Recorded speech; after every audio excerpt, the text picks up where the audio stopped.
વડોદરા સુરત મહાનગરપાલિકાની કચેરીને બોમ્બથી ઉડાવી દેવાની ધમકી મળી છે. એટલું જ નહીં, ગૃહમંત્રી અમિત શાહના ઓફિસને પણ 3 વાગ્યાને 11 મિનિટે બ્લાસ્ટ કરવાની ધમકી મળી છે. અત્યારે હાલ પોલીસ અને બોમ્બ સ્ક્વોડ ઘટના સ્થળે પહોંચી રહ્યા છે. વડોદરા અને સુરત મહાનગરપાલિકાની કચેરીને બોમ્બથી ઉડાવી દેવાની ધમકી ભર્યો ઈમેલ મળ્યો છે. મ્યુનિસિપલ કમિશનર અને મેયરના ઈમેલ પર ધમકી આવી હોવાની પ્રાથમિક માહિતી છે. ઈમેલ મળતા ઉચ્ચ અધિકારીઓ સહિત પોલીસ કાફલો ઘટના સ્થળે પહોંચ્યો છે. ડોગ બોમ્બ સ્ક્વોડ સહિતના લોકો કચેરી ખાતે પહોંચ્યા છે.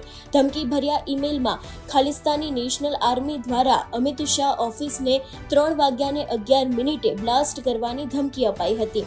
આ વિષયને લઈને વધુમાં વાત કરવામાં આવે તો અત્યારે હાલ જે રીતે સુરતમાં છે એમના એસીપી છે એમના દ્વારા જણાવવામાં આવ્યું છે કે આજે 11 વાગ્યાની આસપાસ એસએમસીના એક મેયરની ઓફિસમાં એક ઈમેલ આવ્યો છે, જેના અનુસંધાને આજે આખી ઓફિસને ખાલી કરાવી દીધી છે અને પોલીસનો ચુસ્ત બંદોબસ્ત રાખી દેવામાં આવ્યો છે અને અત્યારે હાલ ચેકિંગ કરવામાં આવ્યું છે, પરંતુ કોઈ પણ આપત્તિજનક ચીજ વસ્તુઓ છે તે મળી નથી અને કોના દ્વારા ઈમેલ કરવામાં આવ્યો છે એ તપાસ અત્યારે હાલ ચાલી રહી છે. પણ જે રીતે અત્યારે હાલ માહિતી સામે આવી છે એ રીતે વડોદરા સુરત મહાનગરપાલિકાની કચેરીને બોમ્બથી ઉડાવી દેવાની ધમકી મળી છે.